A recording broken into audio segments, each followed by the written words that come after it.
Será que ser ateu ou agnóstico é prejudicial para a saúde mental de alguém? Esse é o tema do nosso Pergunte ao Professor Zangari de hoje. Olá pessoal, sejam todos bem-vindos e bem-vindas a mais um Pergunte ao Professor Zangari. E hoje temos uma pergunta que cheira a incenso e preconceito, vinda diretamente de Maceió, do nosso caro professor Pedro José Souza. Vejam só a pergunta dele. Professor Zangari, é verdade que os ateus e agnósticos sofrem mais de problemas mentais que os religiosos? Ouvi um especialista nesses temas dando a entender que é melhor ser religioso para não sofrer tanto de depressão e ansiedade, por exemplo. O que dizem as evidências científicas? Pedro, meu caro, essa é uma pergunta maravilhosa e muito importante porque toca naquele ponto sensível onde alguns especialistas insistem em desenhar a realidade com um pincel medieval. Sabe aquela ideia de que se você não tem uma entidade divina para te consolar, você está fadado ao niilismo, ao nada? A desgraça e, claro, ao consultório psiquiátrico? A ciência recente, felizmente, tem dado um belo chute nessa porta. Para começar, precisamos entender a falha metodológica crucial que permitiu que esses mitos florescessem. Por praticamente 100 anos, a pesquisa psicológica simplesmente ignorou os não religiosos ou os tratou como uma anomalia. É o equivalente a medir a saúde dos veganos usando uma escala de carnívoros e depois concluir que eles estão em desvantagem porque pontuaram baixo no consumo de carne. Felizmente, os estudos mais sofisticados trouxeram resultados que fariam qualquer especialista dogmático chorar no sermão de domingo. Vamos aos fatos com os nomes e números que assombram o senso comum. Muito bem, o primeiro soco no estigma veio de uma pesquisa de grande escala com adultos americanos, norte-americanos, de Baker, Stroup e Walker, intitulada Secularidade, Religiosidade e Saúde.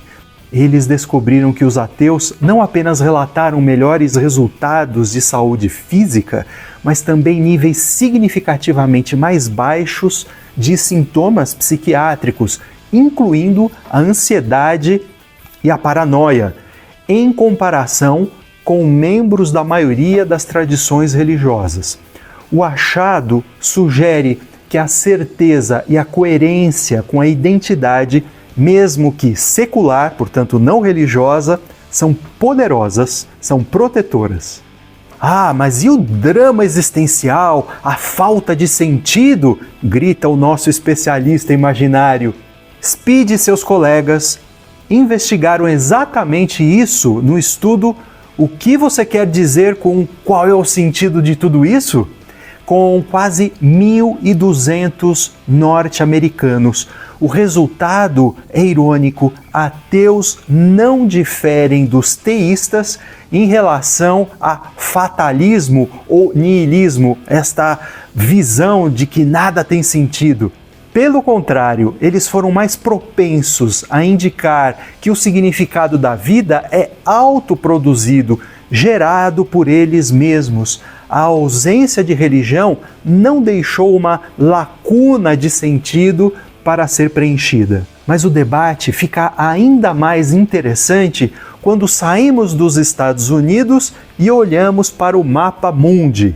Em um estudo demolidor de Zuckerman e seus colegas, chamado O Enigma do Ateísmo, analisou dados de mais de 100 países e descobriu que a relação entre falta de fé e bem-estar depende drasticamente do CEP. Em sociedades muito religiosas e intolerantes, ser ateu é estressante.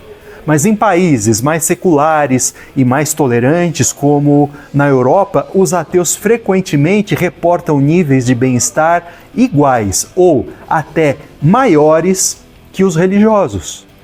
O problema, então, não é a falta de Deus, mas a falta de aceitação social.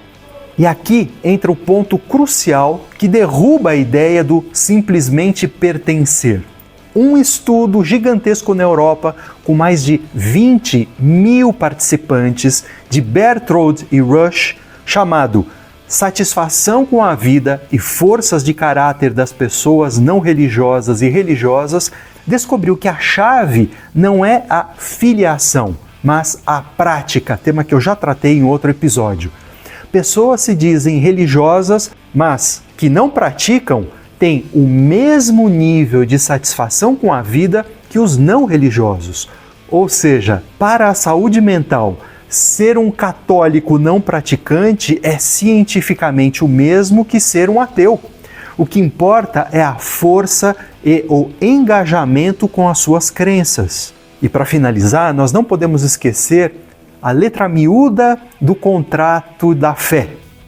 Uma meta-análise de Eno e Vasconcelos, que revisou 49 estudos, mostrou que a religião pode ser uma imensa fonte de estresse, culpa e medo, o que os pesquisadores chamam de coping religioso negativo, sentir-se punido por Deus, entrar em conflito com a comunidade religiosa, está ligado a níveis muito mais altos de depressão e ansiedade.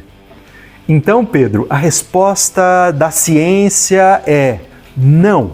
Não é verdade que a ciência demonstrou que ateus e agnósticos sofrem mais.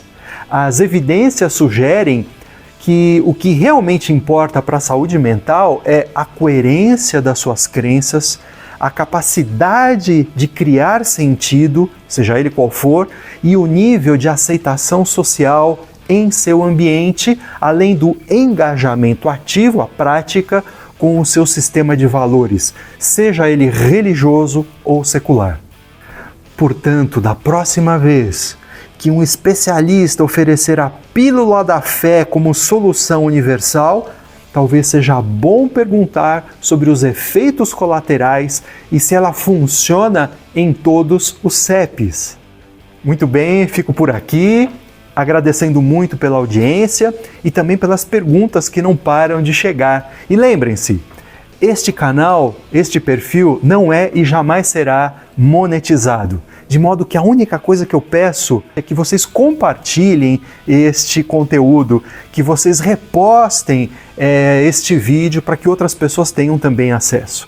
E, como eu disse, continuem a enviar mais e mais perguntas para mais um episódio de Pergunte ao Professor Zangari.